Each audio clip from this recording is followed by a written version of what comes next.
So my project today is I'm going to spruce up this vintage Roper electric range oven. So this is a very good quality range oven. It's a 20-inch, but I'm going to spruce it up, clean it up, and the oven is okay. I already cleaned the inside, but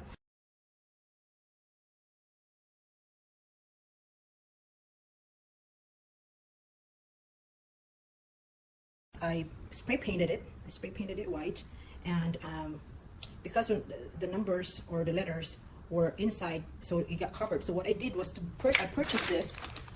I'm going to show you the link where I purchased it on Amazon. It has all this different attachment. Now this particular attachment, there's different colors. So this one here, it has like a D. Well, so I found one which is a green one, but so some reviewers were saying that after a couple months of use, the plastic stripped. So it comes with this lettering. I mean, this whole package comes with this, and I'm just gonna use these numbers, but instead of using this one, I'm gonna use this only because this has never failed. I mean, this it's been used. It has never failed for years. It's a really good quality. I don't want to replace it with this one. I'm gonna use this, and I'm gonna attach this over here, like that. Okay.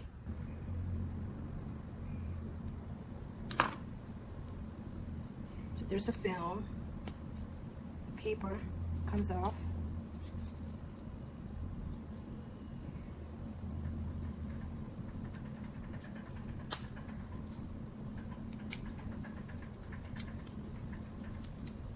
See, it doesn't come. It doesn't actually stick. So I'm gonna have to put like a glue. Put a little bit of caulking in there.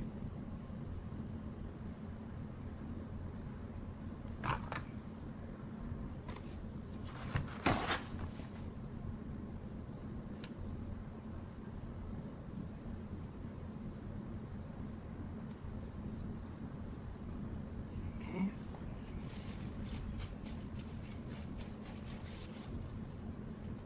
So far so good. So I want to tape it so I want to make sure that's stuck in there, but I don't want to put tape over it because I'm afraid that the number would lift. So I'm just going to wrap it and then tape over it.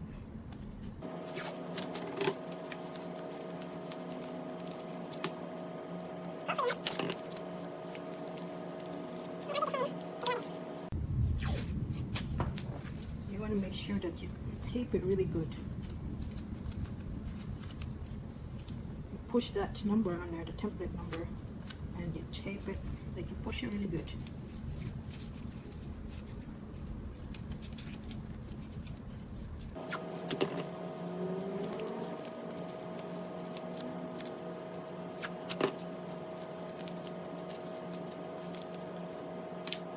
So now I'm having a problem because the center one is for baking.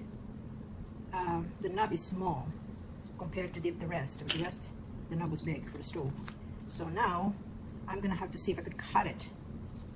So I have to be careful because this is the only one I have. I have to trim it just to make sure that the numbers and the numbers and the marker is still there.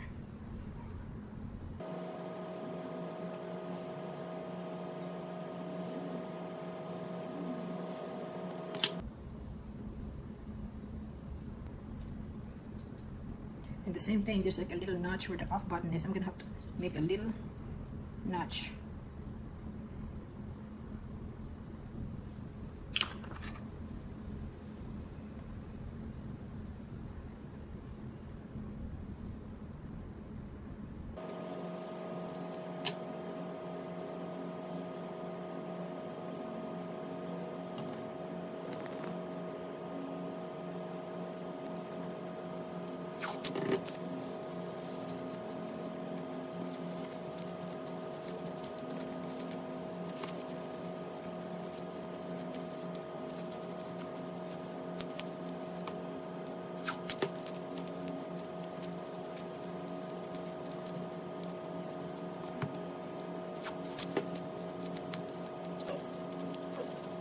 So I'm going to, this one here, I bought this Easy Faux Decor. I'm going to put the link, and this is a stainless steel. It's a thicker kind of like wallpaper, and so I'm going to put it in here so it would look like stainless steel. And I'm gonna sand, there's a little chip here, so I'm gonna, from the paint, I'm gonna sand that off, clean it and sand that off, and we'll see how it goes.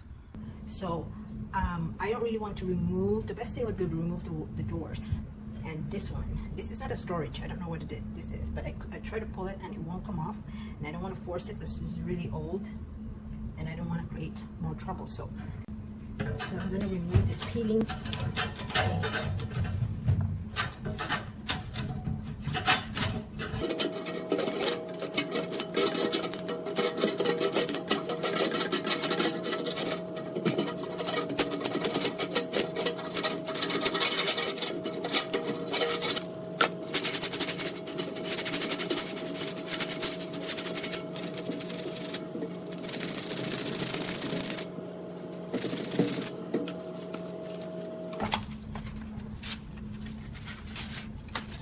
And 120. So I'm going to use, I started with 100, now I'm going to do 120.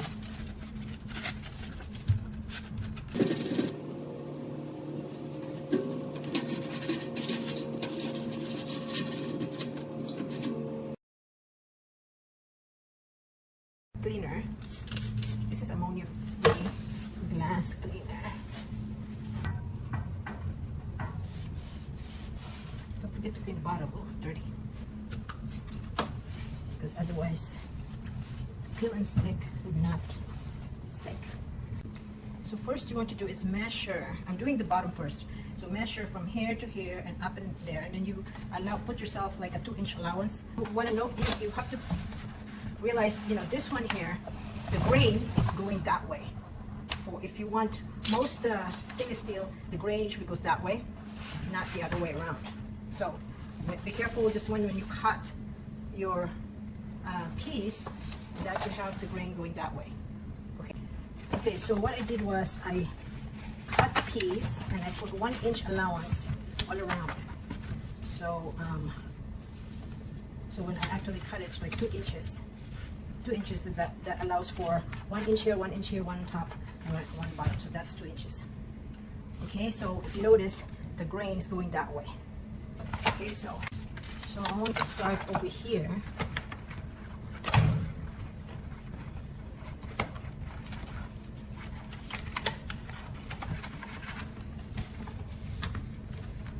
Make sure that I have, so I don't really have access over there, so I'm gonna have to press it with this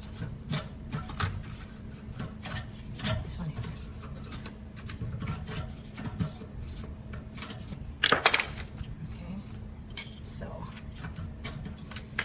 The squeegee, so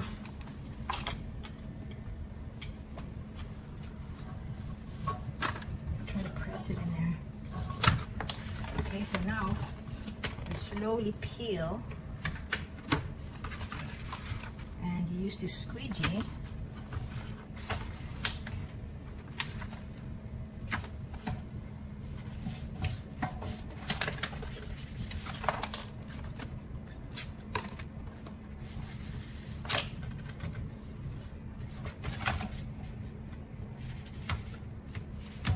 trying to press, because there's like a little indentation in there, so I'm trying to press it.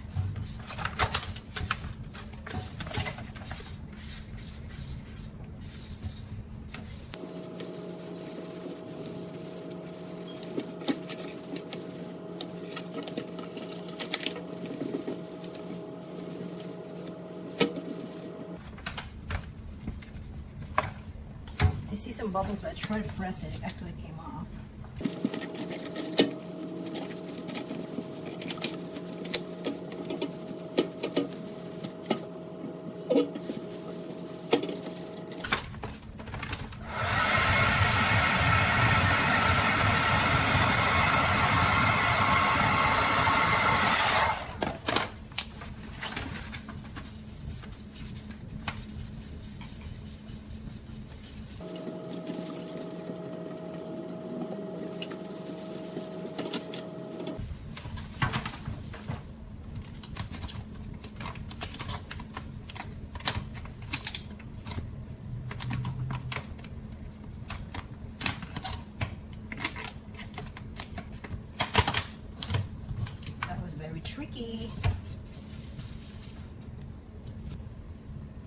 going to have to cut. Okay, on this corner here, I'm gonna have to cut with my X-Acto knife. The corner.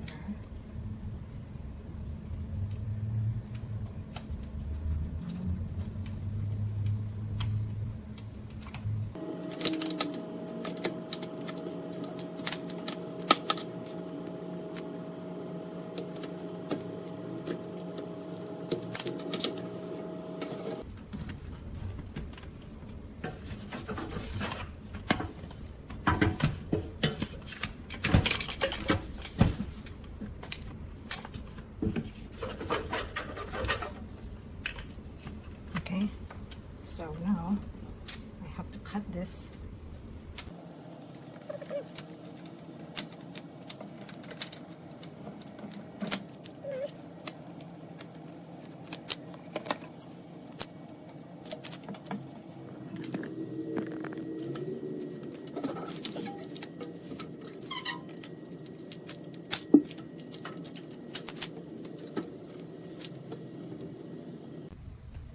Make sure you wipe really good the sides, otherwise it's not going to stick. Clean really good. Okay. So that's what we're gonna do over here.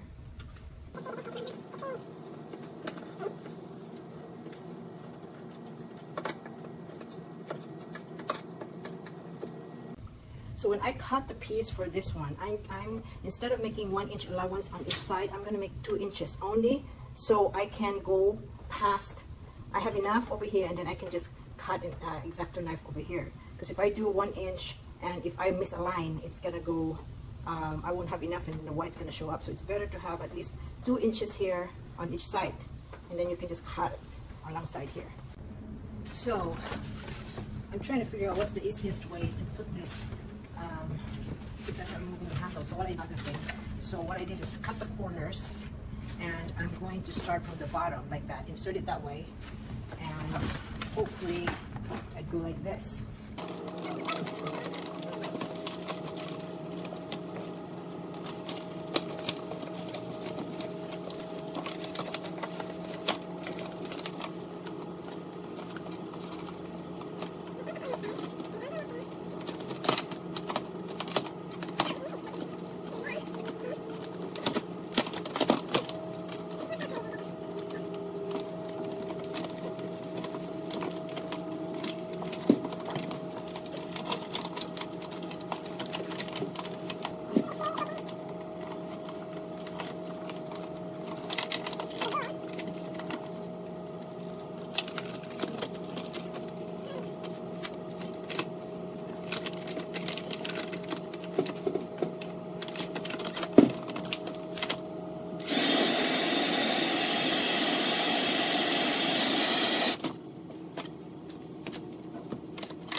So we don't want to put this paper inside because this is only heat resistant 260.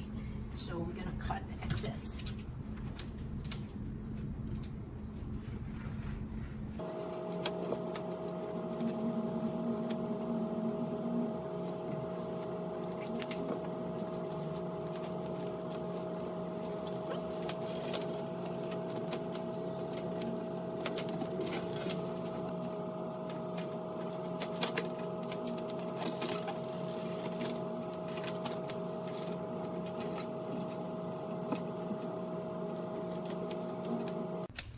So now I'm going to do the top here. I'm going to put that up here, and I don't know, we'll probably have to start on here.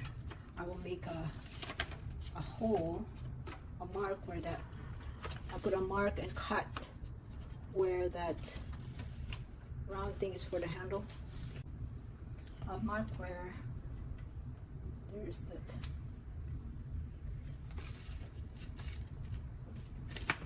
I'm going to cut.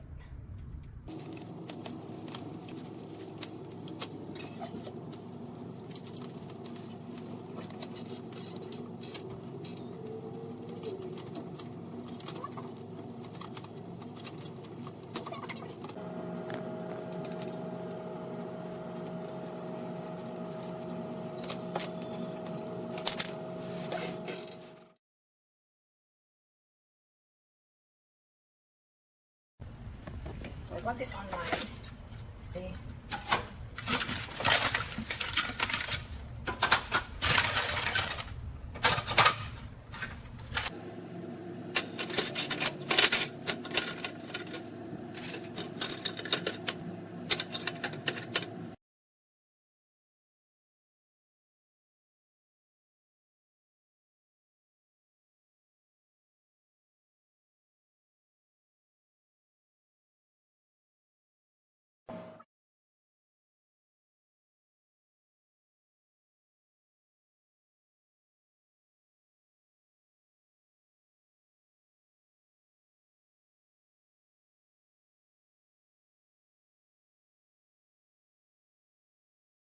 And that's how it looks. It looks so pretty and clean. Wow. See, that's right there. And at the bottom, it looks brand new. Now, so if you notice, this stove is very close to the wall. This is an old building. So what I did was, I bought this online, and I'm going to show you the link where I bought this. You can actually, this is like a shield. Splash shield, and it folds like so. You can actually put it this way.